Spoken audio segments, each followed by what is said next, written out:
RDC est une et indivisible. Et la population répondante, c'est qu'il faut tout arrêter pour faire face à cette situation.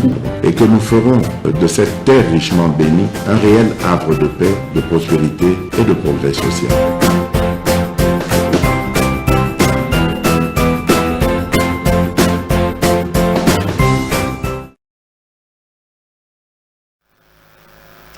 J'écoutais ce matin un cantique il y a Pascal Lokwakanza.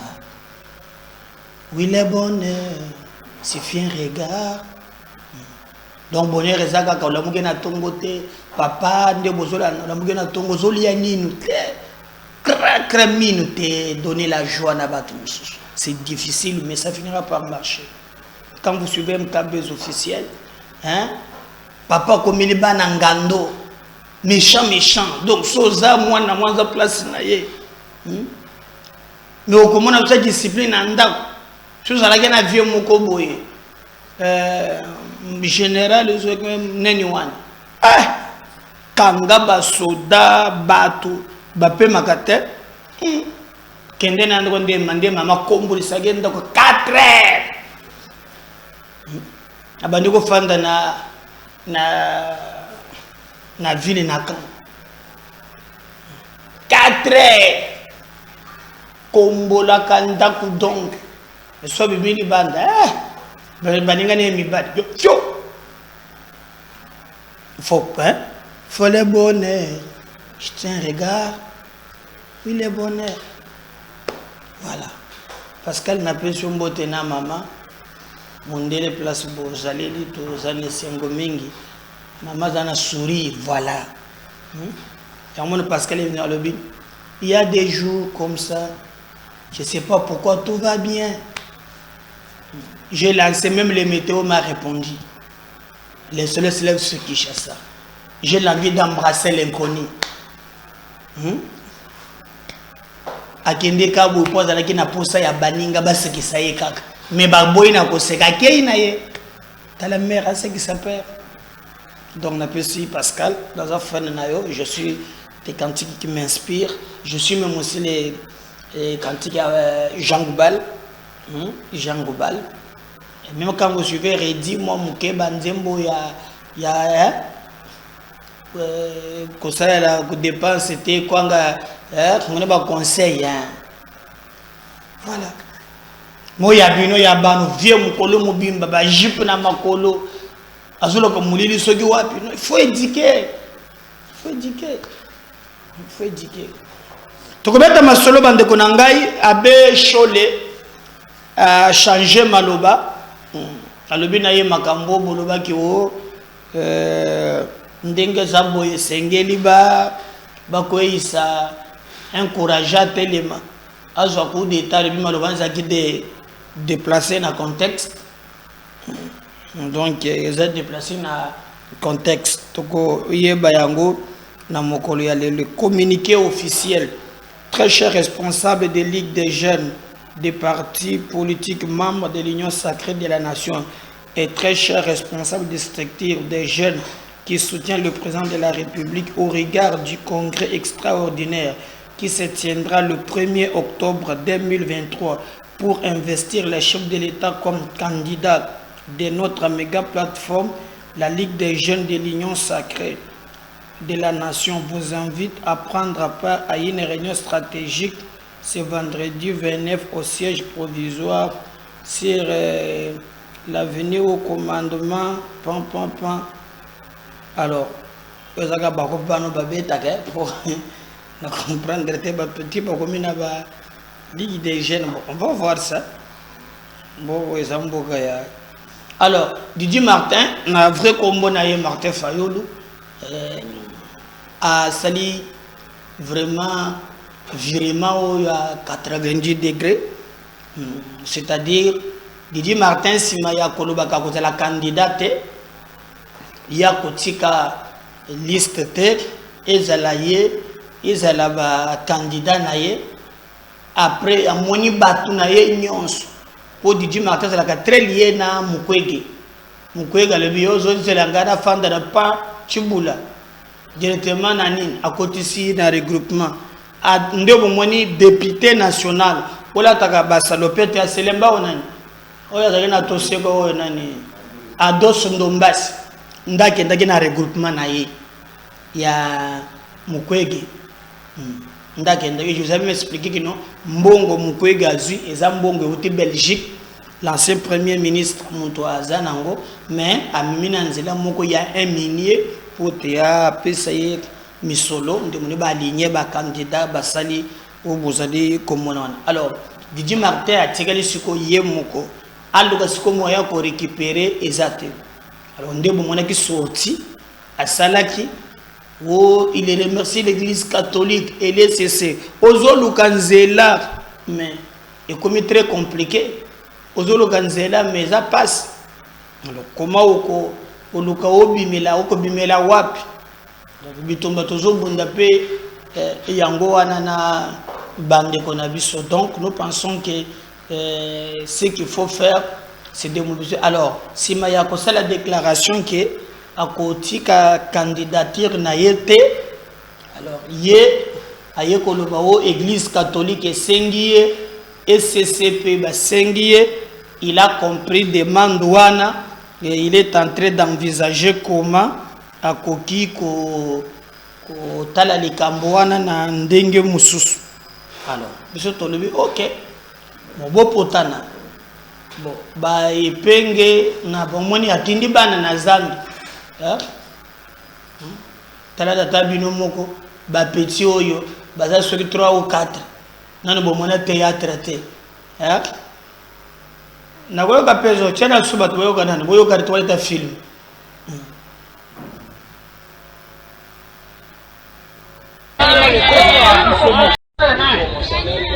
banda basila kanchete tena Gombe kotika Martin Fayulu akodepose candidature na ye le 7 octobre. Martin Fayulu Madini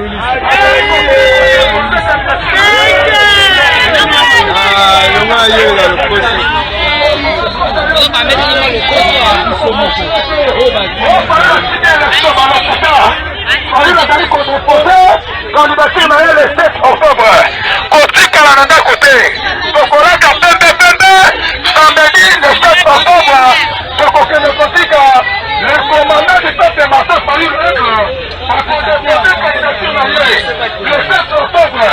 Maman papa on a yokakite on a yabakite le 7 octobre oyo biso bonso bana ya lamuka bana ya Martin Fayulu bakongole nyonso tokokende kotika Martin Fayulu Madini akodepose candidature na ye le 7 octobre.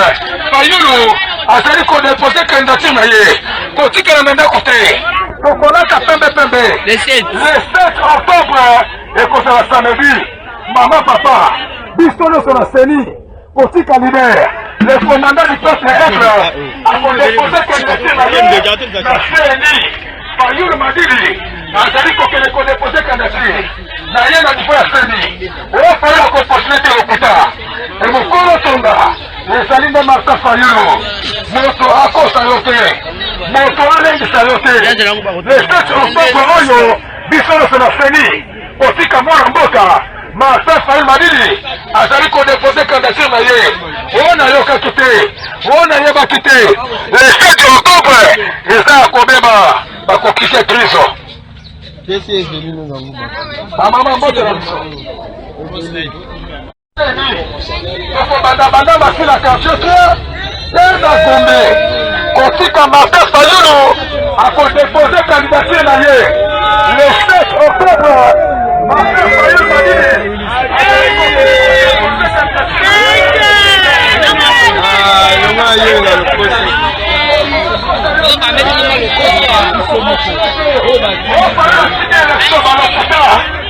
azali kodepose candidature na ye le 7 octobre kotika la nanda kote tokolaka pembe samedi le 7 octobre tokokende kotika le commandant du peuple Martin Fayulu akodepose candidature na ye le 7 octobre.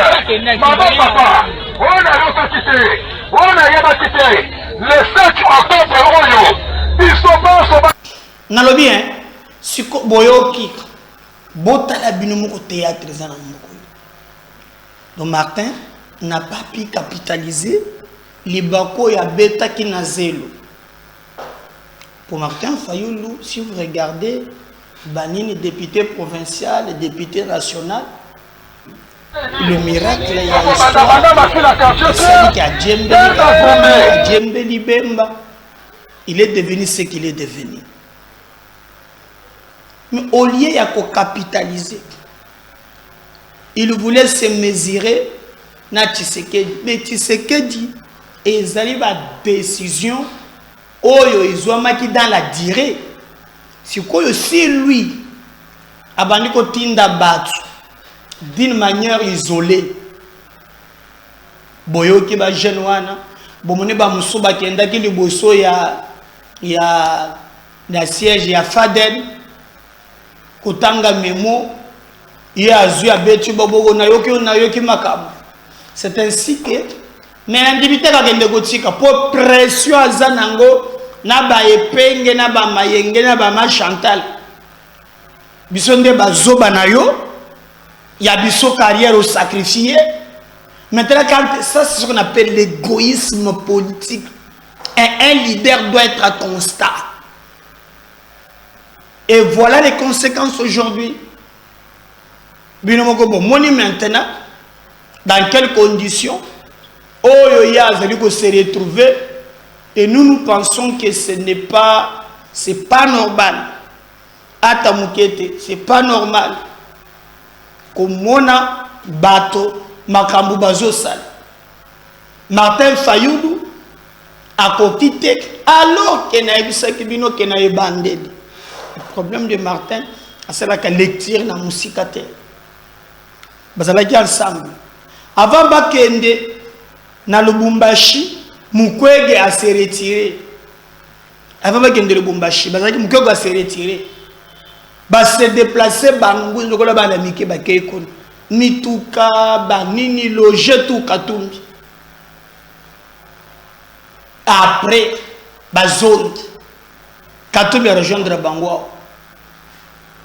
Et il s'est précipité muntu ya liboso au moment que les autres parce qu'il y a un agenda caché.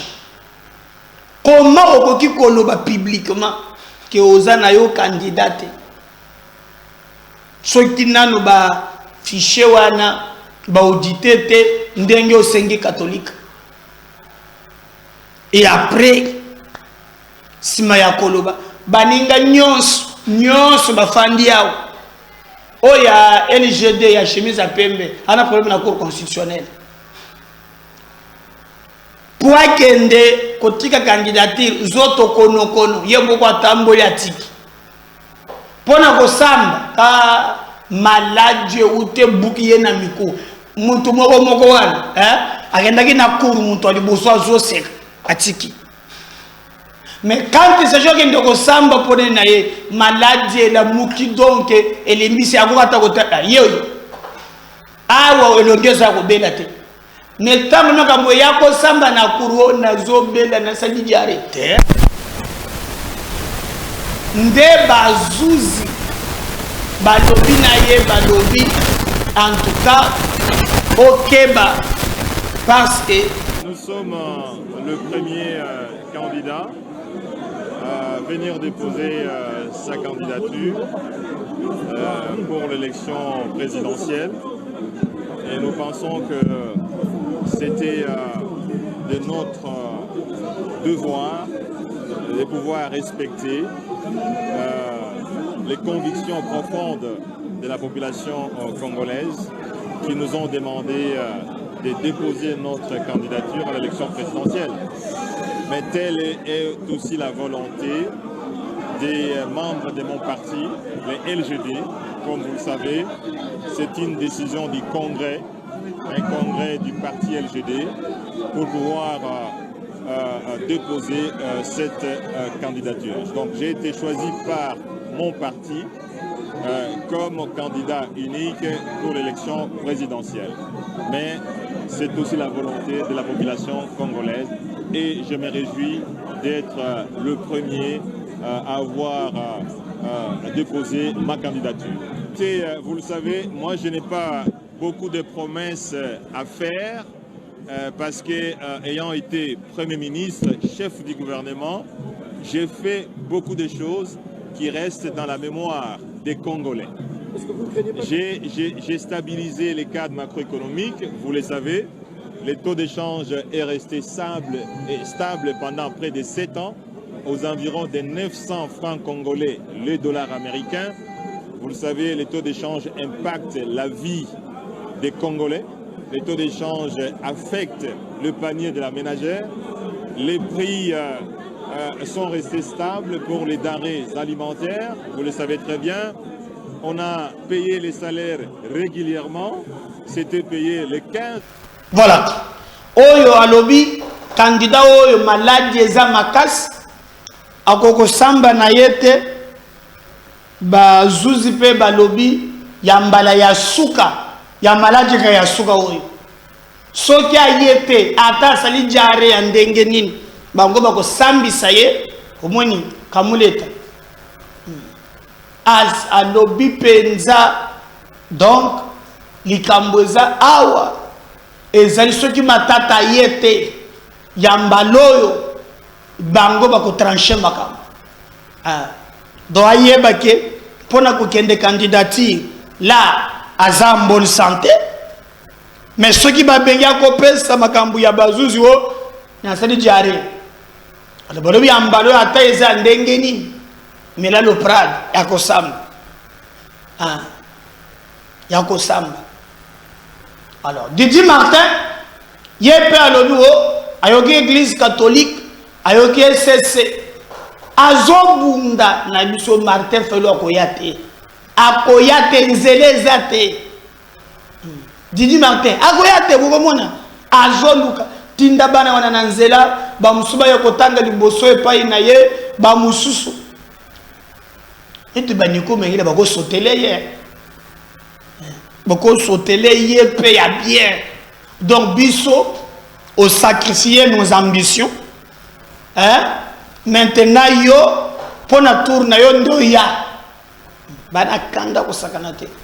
Alors ton zela, bo mona tindiki ba bilenge na nzela, Martin Fayulu, un leader c'est celui qui se fixe, qui se positionne dans la durée. Aza pour mission ya komema battu et non pas batunde ba memaye. Donc nous le plus important et angoana, et nous allons voir comment toko salisa makambo ndenge nini toko tambola, parce que ceux qui tokebite makambo kozala passe, mais les aba politiciens ba changeaka na bango pamba soki olandeli bango bien okomona kelelo makambo mususu.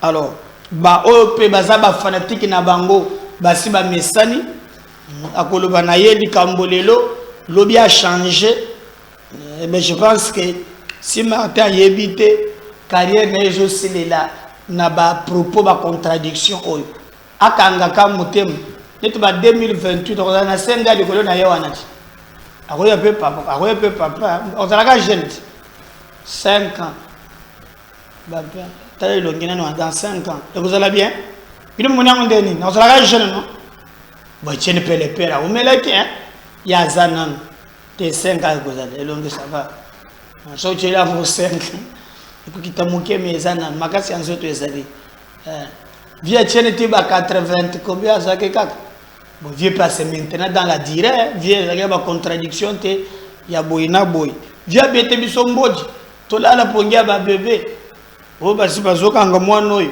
so moni kangela nga singa yela ngaye apekisa même batu bakota parlement kutu Didi Martin akota au parlement les abiente na ko selesa ba élection pour dire tout le monde makambo na ko selesa ba élection ya bien nazo di soudra parlement wana et to yoko mona pe moko le selemelate mais ba Martin Fayulu bakende seul Diomi Ndongala muntu respecta ka mot d'ordre akota te Diomi Ndongala akota te pona ko respecter mot d'ordre ya Etienne Diomi Ndongala Tout le monde a même à côté de mais viens peu à tirer. En tout cas, tirer ma gamme, mon Mbappé qui s'est allé gâter l'école des filles. Je sais pas ça, beaucoup de gens qui disent que tu kilo basali. Au souvent, on peut mettre des filles au benga pour cela ci. Donc, on t'a dit que tu as la balade des filles. Faut que tu entendes moi. Au hasard. Mon kilo est à ma gamme. Mais tout le monde quand même que non. Mon tuyé moko. A boya kana ye kokota bilo kana ka dio mindonga le reste. Batunyo surtout bakotaka. Donc c'est l'histoire aujourd'hui où on a un problème, il y a Didier Martin, mais nous allons voir comment Makambo est évolué. Alors, il y a problème Moko Mutumoko Alobiboy Bitakwira Justin Bitakwira. Je crois que l'histoire du Congo est très nébuleuse. On ne peut plus s'hasarder à mettre quelqu'un qui n'est pas du sang congolais à la tête du pays. Justin Bitakwira. Mon maman. Justin Bitakwira. Pesanga Bitachou. Bitachou. Alors Bitachou a eu sa force. La proposition il y a loi Tiani. Alors Biboy, boyo Bitachou, Bitachou. Je crois que l'histoire du Congo est très nobileuse et on ne peut plus s'hasarder à mettre quelqu'un qui n'est pas du sang congolais à la tête du pays. Bitachou. Donc Justin Bitakwira, Yohan Bitachou. Comment on appelle ça Bitachou? Pour ceux qui ont là, prise de position à ce qui concerne la souveraineté en Bokanabiso, Bitakwira a fallu qu'on réfléchisse. Et moi, j'ai besoin de ces leaders qui se dépasser. Les leaders qui orientés masse.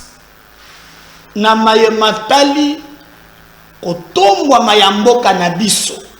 Et non pas des leaders achetables na babillets verts. Bitakwira a lobby boy. Situation yambo canabiso ezali nobileuse, confusion ezanakati. Je vous ai expliqué ici, quand les gens voient seulement l'individu Katoum, mais moi je vois le Congo. Au-delà, il y a l'individu Katoum. Notre pays a un problème complexe. La capacité des intellectuels, c'est Yakofanda Koloto Wapi. Tozo Kende Potoko Mawapi. En nous rejetant le projecteur, nous poser des vraies questions. Pourquoi l'Est de la République démocratique du Congo n'a jamais été pacifié? Les problèmes ne se posent pas en termes de Tshisekedi, mais les problèmes se posent en termes de notre histoire. Même Kabila qui est venu vraiment comme Yango opérationnel, Makutaka Yango, notre pays veut courir risque de balkanisation. Mboka na biso ezana bato oyo bazali ko travailler pour na kotia mboka par terre. Mboka ekoma kimbombolo eloko ezala te na kati. Baza déterminé mboka epanzana mike mike et pour na yango moyen le plus facile au bango ba utiliser ezali ndé ko infiltrer biso, c'est clair. Et quand il y a de l'infiltration, il y a la possibilité que Bayebaza une loyauté dans la République à 100%, Owana va trahir. Regardez tous en armée à modèle NIM, nos services. Vous avez entendu dernièrement, les chefs d'état-major, numéro y armée, à zone clairement, sans mâcher les mots, que ndenge makambo ezoken, na lire ya makam, ata na armée na biso to kosoli, bokomona fuite ya grave. Regardez même dernièrement, vous montrez que le président de la République a tindi les soldats na biso na front. Est-ce que vous avez dit que les soldats sont na front? Vous avez dit que les Rwandais. Mais nous sommes un pays infiltré. Maintenant, moi je me pose la question. Autres élite. Rôle na bango ezali. Rôle na bango ezali. Regardez. On a eu awa na mboka oyo. Ba étranger. Au besoin par exemple, ils ont un front. Ba position maintenant, ba armée na biso et qui maintenant na front. Au besoin ils ont un front. Déjà basoda pour nous avons un Congolais de père et de mère. Nous avons un Congolais de père et de mère. Les lotozongres les sous Makambouane. Et quand Bitakwira dit, Bitakwira lobby, situation ya mboka na biso eza nobileuse. Toko kiko sala blague te, toko sakana te, to la mokali susu, toka bata moto. Oyo aza moyimboka te, to tiaye na mutu ya mboka. C'est comme biso moko ba yimboka toza ba complice. Et voilà au moins ma réflexion.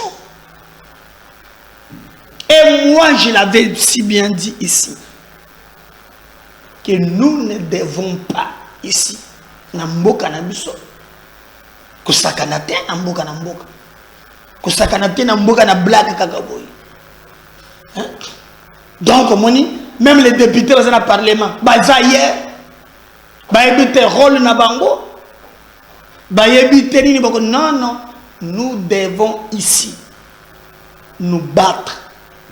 Ils ont dit mboka na biso, que ça l'effort, il y a que préserver, que battre la mboka na biso. Et nous avons besoin des leaders d'opinion. Bitakwira za muntu ya est. Vous m'avez dit makambo le bec dernièrement na biloko tozo tozali komona lelo. C'est quand Mosé a 94 akuti yango. On nous a mené des affidèles. On a vu des Kabarebe, Bosco Tanganda, Solandiba Moussousou, Kundabatouare. D'ailleurs, je suivais même moi, extrait à Mosé Laurent Désiré Kabila avant. Mais je ne savais pas que le pays est infiltré. Les Wamba Djawamba, les Tamboué Mwamba, ils se non. Alors aujourd'hui, tout le monde derrière l'argent, Mokango, Oyoboyokotala, Bozobundela, Mboka na binote, et Batunions, Bokomina copie à Kolokambongo, je pense que Zali Kambo, Oyo, Toko Kikolinga, Toko toléré, Atamokete, Bisonyo sur le Kola Motomoko, To Telema, To défier Banguna ya Congo, To Bunda, pour ne relever ba défi, parce qu'il s'agit de Mboka na biso. Mboka na biso nzamba pesi biso tokotika mboka ngote na maboko ya bapaya. Mais nous devons défendre ces pays jusqu'au bout. Nous devons défendre ces pays totike la ngotan ata mukete ke muntu akeko ya. Donc Justin Bitakwira lobby muntu oyo aza congolais te. Celui qui n'a pas le sang congolais, on ne peut pas s'hasarder de la voir. Hein? N'a sommet à Mboka jamais, jamais et jamais. Et je partage les mêmes points de vue naïe. Bande Koboebi te risque. Mboka Misozo Kori. Yozo mona 200, 300 $. Moi, je soutiens l'islam Bitakwira. Et on attend. On attend. Même Bazouzi, la Cour constitutionnelle. Bakone qui s'est le Kamboa nate. Oyebi, j'ai dit une chose. N'était juge à la Cour constitutionnelle. Il y a deux casquettes. C'est un pasteur, un serviteur de Dieu. D'abord, la Bible lui interdit Bible le dit. Tango kokoma na moment ya kozwa mokonzi. Qui choisira mokonzi moko parmi tes frères? Je suis très content. Namouni, il prêche la parole de Dieu. Et c'est là qu'il gagne bien. Donc, Azana, Makamoko jugement mi bali. Il va juger selon la loi et selon la Bible. Et là, il faut y ébaquer. On a droit à Kosala Moussala. Ah oui. Oui. Et dans la condition, on a yébaqué. Nzamba boyi mupaya. Donc, en instance na bango, ego legislateur, tu choisiras un roi parmi tes frères. Et puis la constitution, il faut être là, congolais, soit il y a papa, soit il y a maman. On ne voit pas les individus ici. Nous, on voit le Congo, Tokobundela Makambouane. Regardez, Bande Konangaï. Tokotane na ba président, Kabila Zouamboka. Moussala Nyonsokaka, mixage, brassage, dialogue et consort. Même Banguna P. Bazo Kolobate. Okolanga lokomo ya FARDC bazwaki bakotina bunangana ba récupérer na bunangana wana. Moi une partie beaucoup mona même que même armée na biso sans que ton négocier présent le Bénin. Ils attendront le dialogue oyo bakozwa kate. Voilà avantage ya kozala ka un Congolais. Et Rota ya Kabila, basi ba négocier. Basi ba négocier.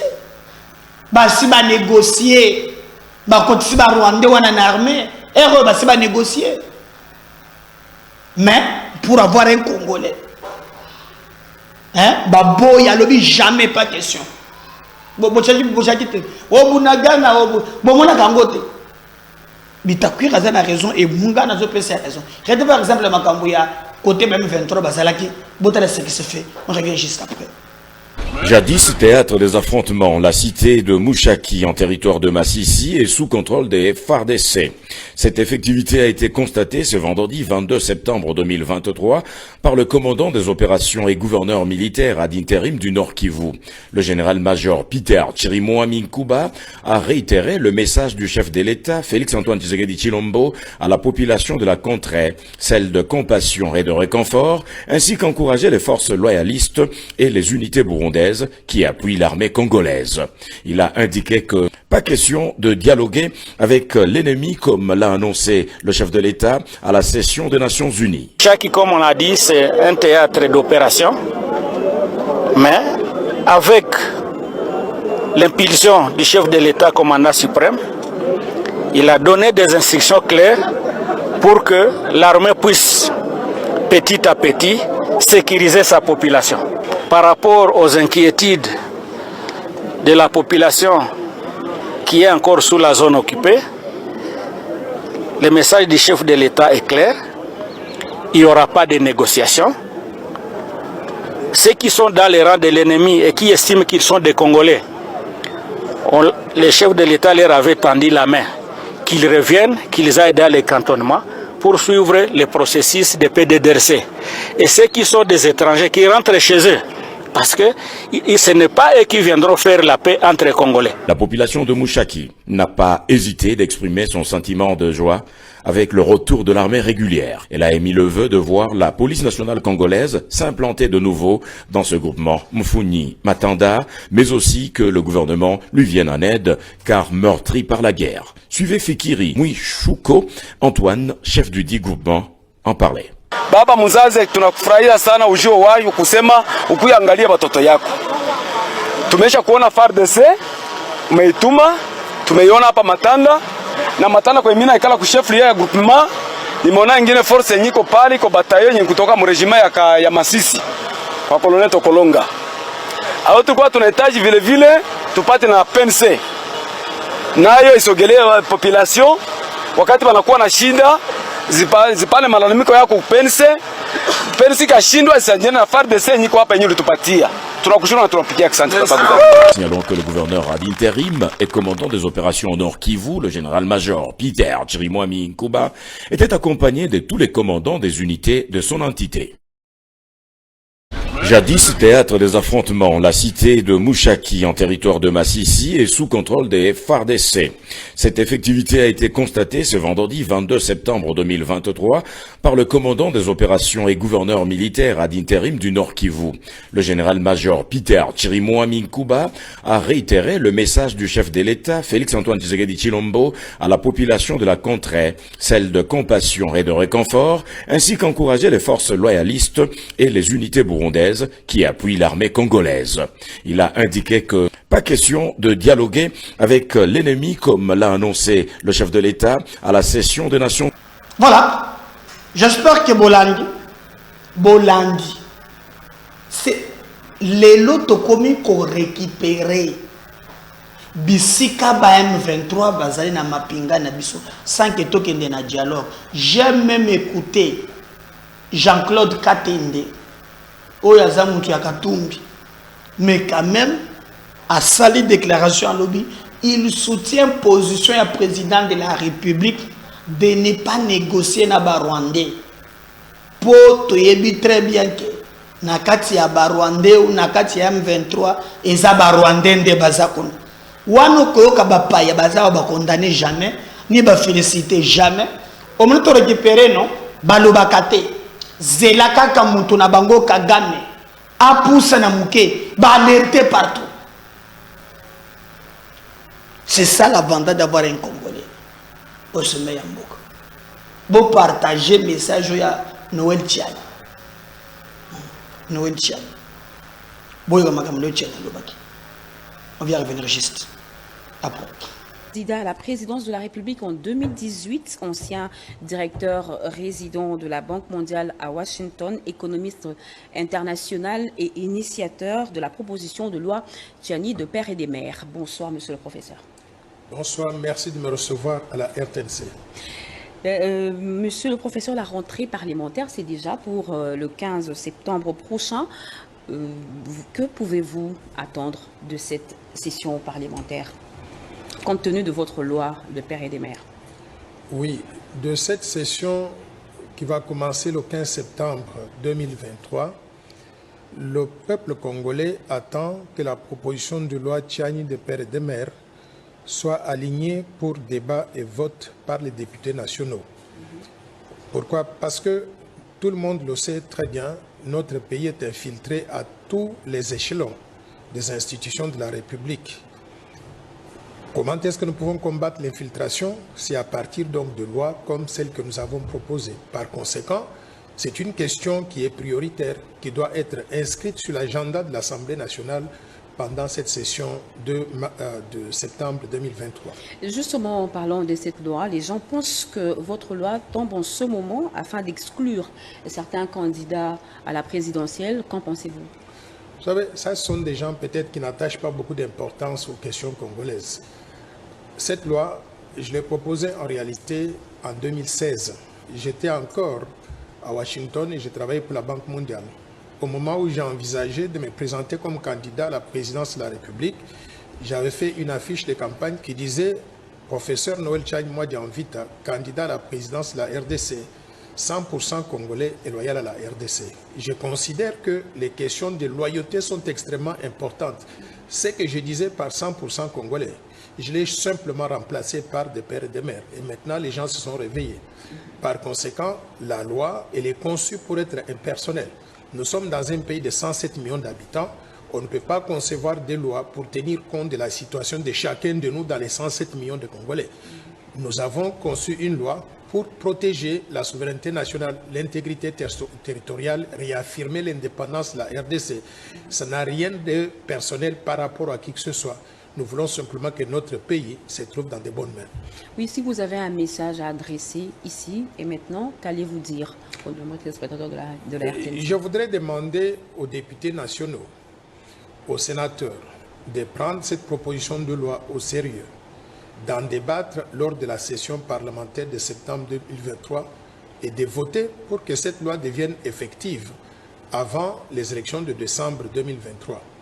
Pourquoi? Parce que les questions de souveraineté nationale sont extrêmement importantes. Prenons cette loi au sérieux, étant donné qu'elle nous permettra de protéger mieux la souveraineté nationale, l'intégrité territoriale, de réaffirmer notre indépendance. Nous organisons deux... Voilà. J'espère qu'on a bolandi na wetiani bitakwira bitashu aya PCM makasi alobi to matalikolo to kitanase et sengeli to veiller sur les Cambouans. Nous, on attend que les députés engagent le vrai débat sur cette question. Je crois qu'ils allaient les propositions et la loi où ils sont obligés de défendre Tina Muzindo pour la kisa Baimboka que ce pays nous appartient. Baïbazan, le Koso Yambongo, Bagende Koliambongo, et Batéki se défendre la République. On va voir qui vivra verra. Namekolezali Koya. Mais bon, sanité, campagne de tournant de bandité, c'est ni à PC Kagaba numéro. Numéro Nangaye Zali en attendant campagne Banda. Pour ton ministre, c'est ça qu'à l'Ubatomonigocha, Bapano Tete. Quand nous avons rappelé Binogaga numéro, notre numéro Nangaye Zali, numéro 439 et 493. Sangai 493, numéro Yangoana 493, et les numéros beaucoup de chapena bastati. Chapena bastati. Mais c'est gagnant sur vos allées vraiment. On a besoin vraiment de votre accompagnement. Dans le moment de la campagne, mais la campagne s'appelle Moussikate. En attendant que tout est là, j'attends que vous apporter soutien à la candidature Nabiso. Bagnon sur la croix à Canabiso. Bagnon sur la Djima Canabiso. Soyo zana lukunga numéro ko bossa nangote komisango chaque jour vraiment na moto na yo ekozala très bien. Merci beaucoup. Vous allez revenir na numéro mususu. Est-ce que dondi vous avez ba fiche mususu ya ba bon tout na deuxième numéro ko prêter yango bato ba pe po na bandondo na ba kikwite même on a Kinshasa pe na ba circonscription mususu. Je crois que vous avoir envoyé aussi ça. Mais on va revenir pour la province. Je crois que Massimanimba. Il faut retenir comme Guillaume. Guillaume Ndeke. C'est notre candidat là-bas. Je vais revenir dans le numéro. Voilà. Voilà. Il est là. Donc, au moment Massimanimba, voilà. Numéro 152. Nous avons Massimanimba, Congo en avant Yawan. C'est notre candidat na Massimanimba, Guillaume Ndeke. Voilà, notre camarade. Donc, si vous avez Massimanimba, campagne de bandit, vous avez un numéro. Numéro 152. Pour nous battre Massimanimba. Vous avez numéro 152. Kangelanga numéro 1. Campagne na bandité ngalo yo kangande numéro soza na masi uzapenda kuna Massimanimba pesa Guillaume Ndeke maboko olingi Kongo na vakende musika kanga numéro 152 wana na Massimanimba est-ce que kani voilà na kozonga bongo ya changwa wezate na changu toza na camarade nangai voilà changu dondia zoluka bokanga numéro surtout que na ba pano na nous toujours respecter ces niveaux voilà Congo en avant yawan oya numéro na ba PCT bon na koluka numéro ko ya na ni zo candidat na ya changu yo na députation nationale. Donc, parti par parti, il faut que tu sois parti. Tu dois partir. Ils ont dit ça, le Congo, on a pris Kinshasa. On a Kinshasa, 493. Tangoan. Oyo Sogoza na Kimina Kinshasa. On a Barumbu, na Lingwala, na Gombe, na Ngaliema, Bisika Nyonso. Toujours la campagne banda, mais le bitala numéro kanga. Voilà, vraiment. Batu ya soutien, j'ai besoin de vous. Tika soutien ya monoko. Tolingaka yo mingi, kendeli bozo. J'ai besoin de vous, na chema ina monoko te. J'ai besoin de vous. J'ai besoin de vous. Merci. Numéro monsieur tout à l'heure. Je reviens.